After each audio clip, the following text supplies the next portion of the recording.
న్యాయాధిపతుల గ్రంథం 9వ అధ్యాయం 8 నుంచి 15 వచనాల వరకు కొన్ని చెట్లు ఒలీవ చెట్టు దగ్గరకు వచ్చి మమ్మల్ని మా మీద రాజుగా ఉండంటే నరులను దేవుణ్ణి సంతోషపెట్టే, నేను దంచబడి నలుగగొట్టబడి నేను నరులను దేవుణ్ణి సంతోషపెట్టే తైలమును ఇవ్వకుండా మీ మీద రాజుగా ఉండటానికి దేవుడు నన్ను నాటలేదని చెప్పి ఒలీవ చెట్టు అంటది. అంజూరపు చెట్టు కూడా సమాధానం చెప్పిద్ది. అలాగే ద్రాక్షావల్లి కూడా సమాధానం చెప్పిద్ది. ముందుకు వెళ్ళినట్లయితే ముండ్ల పొద నేను మీ మీద రాజుగా ఉంటాను అని అంటది.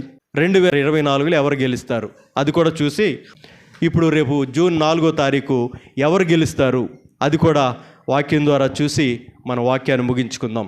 చూడండి, దానియేలు గ్రంథం 5వ అధ్యాయము 20-21 వచనాన్ని మనం జ్ఞాపకం చేసుకుందాం. గతంలో దేవుని వాక్యంలోంచి యేసు ప్రభుకున్న 6 అధికారాల గురించి మనం మాట్లాడుకున్నాం. 7వ అధికారం తెలియజేస్తున్నాను చూడండి. దానియేలు గ్రంథం 5వ అధ్యాయము 20-21 వచనం. ఎవరు గెలుస్తారు 2024లో? అయితే అతడు మనస్సున అతిశయించి, దాన్ని ఇంకొక దాంట్లో ఉజ్జియా దగ్గర మనస్సును గర్వించి అని రాయబడింది. చదవండి. బలాత్కారం చేయుటకు అతని హృదయమును కఠినము చేసుకొనగా దేవుడు అతనిని అతని ప్రభుత్వమును అతని యొద్ద నుండి తీసివేసి అతని ఘనతను పోగొట్టెను. ఇప్పుడు 2024లో ఎవరు గెలుస్తారు అని అంటే, ఇక్కడ రాయబడిన వాక్యంలో దేవుడు నెబుకద్నెజరుకి అధికారం ఇచ్చాడు. అయితే అతనికి ఇచ్చిన అధికారాన్ని బట్టి మనసును అతిశయించి గర్వించి అతడు దేవునికి ఆయాసకరమైన కార్యాలు చేస్తూ ఉంటుంటే దేవుడు ఏం చేశాడంటే అతని అధికారమును అతని యొద్ద నుంచి తొలగించి ఇంకొకరికి ఇవ్వటం జరిగింది. 21వ వచనం. అప్పుడు అతడు మానవుల యొద్ద నుండి తరమబడి పశువుల వంటి మనస్సు గలవాడైన 20వ వచనంలో మనం చదువుకున్నాం. ప్రియమైన వాళ్ళారా, ఏమని చదువుకున్నామంటే దేవుడు అతని యొక్క అధికారాన్ని అతని యొద్ద నుంచి తీసివేసి, అంటే అధికారం దేవుడే ఇవ్వాలి, అధికారం దేవుడే ఇవ్వాలి. దేవుని వలన తప్ప కలిగి ఉన్న అధికారాలు ఎవరి వలన కలిగి లేవు.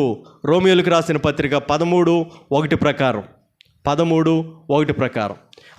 ఇప్పుడు నెబుకద్నెజరు దగ్గర నుంచి దేవుడు ఏం చేశాడు, ఇంకొక వ్యక్తికి అధికారం ఇచ్చాడు కదా. ఇప్పుడు ఓటర్ల విషయానికి వచ్చేద్దాం, ఓట్లేసే వాళ్ళ విషయం వచ్చేద్దాం. అది కూడా బైబిల్లో చక్కగా రాయబడింది. ఆ టైంకి ఈవీఎంల దగ్గరికి వెళ్ళేటప్పటికి, బ్యాలెట్ చేత్తో పట్టుకునేటప్పటికి, ప్రియమైన వాళ్ళరా ఇంకా కొద్ది నిమిషాల్లో ఈ సిరా ఏలికి రాస్తారనేటప్పటికి ఏం చేస్తారో సామెతల గ్రంథం 21:1 దేవుడు మానవుల హృదయాలను ఏం చేస్తాడో దేవుని సార్వభౌమాధికారాన్ని జ్ఞాపకం చేసుకుందాం ఈ వచనం ద్వారా. యెహోవా చేతిలో రాజు హృదయము నీటి కాలువల వలెనున్నది. చాలండి. ఏంటండి? యెహోవా చేతిలో, దేవుని చేతిలో మానవుల హృదయాలు, రాజుల హృదయాలు ఎలా ఉన్నాయంటే నీటి కాలువల వలె ఉన్నవి. ఆయన తన చిత్తవృత్తి చొప్పున ఆయన త్రిప్పుతాడు. అక్కడికి వెళ్ళేటప్పటికి దేవుడు ఎవరికి అధికారం ఇవ్వాలని అనుకుంటాడో వీళ్ళందరూ కూడా దేవుని వశమైపోయి ఆ వ్యక్తికి ఓటు వేసేస్తారు. ఇప్పుడు చెప్పండి, అధికారం ఎవరు ఇవ్వాలి? అక్కడ ఆయన గెలుస్తాడు, ఇక్కడ ఈయన గెలుస్తాడు, అక్కడ ఎవరో గెలుస్తారు అని చెప్పి మానవ లెక్కలన్నిటినీ కూడా తారుమారు చేసేస్తాడు దేవుడు. ఎవరు గెలుస్తారంటే నెబుకద్నెజరు ఏం చేస్తున్నాడంటే తనకి ఇవ్వబడిన అధికారాన్ని దుర్వినియోగం చేసుకుంటున్నాడు. దేవుడు ఏం చేశాడంటే అతని అధికారంలో నుండి, అతని కుర్చీలో నుండి తీసి అతని అధికారాన్ని ఇంకొకరికి ఇచ్చాడు. అంటే నీతిగా పరిపాలన చేయుటకు పరిపాలన చేసిన వారిని, ఎవరైతే నీతిగా ఈ రాష్ట్రాన్ని నేను బాగు చేస్తా, ఈ దేశాన్ని నేను బాగు చేస్తా అని కంకణం కట్టుకుని ఉంటారో వాళ్ళకి అధికారాన్ని ఇస్తాడు. దేవునికి మహిమ కలుగును గాక.